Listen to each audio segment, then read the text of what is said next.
One house in southern Indiana gets a few more visitors this time of year. WDRB's Dakota Sherrick shares the rumor and real tragedy behind the witch's castle. This peaceful riverside plot in Utica, filled with crumbling stone structures, is the site of many morbid myths. You hear a lot of different stories, witch stories. It was rumored that there were several witches that lived on the property.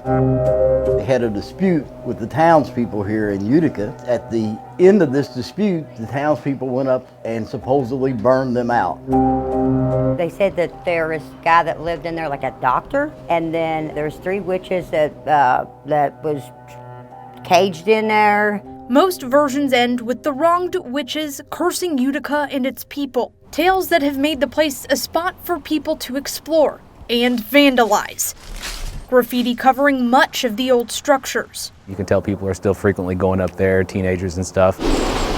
Many locals see the property in a different light. If somebody comes in here and says, I'm looking for the witch's castle, and I'll say, no, I think you're looking for Mistletoe Falls. Frankie Garrett, owner of a general store in Utica, always corrects people when they inevitably stop in looking for the place, most often around Halloween. And I've showed them pictures that I have in here of it many times. Mistletoe Falls, considered the proper name, is nestled on a hill alongside the Ohio River. Long untouched, pieces of old flooring and stonework hint at the home it used to be. People in town say a fire decades ago made it unlivable.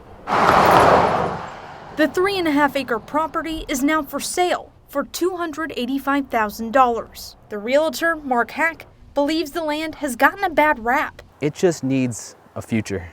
It needs something that'll get it past the past. Some argue the land truly became known as Witch's Castle after a very real horror took place in 1992.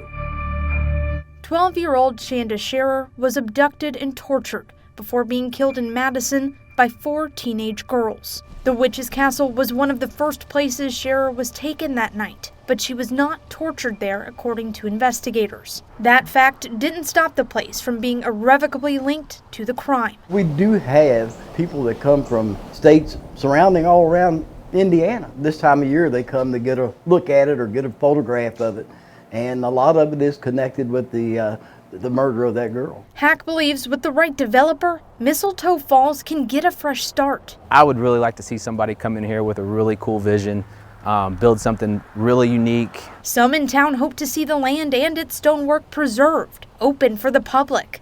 Others think it's overdue to be turned into something entirely new. I think it'll have a bright future for somebody that really wants to put the time into it. In Utica, Dakota Sherrick, WDRB News.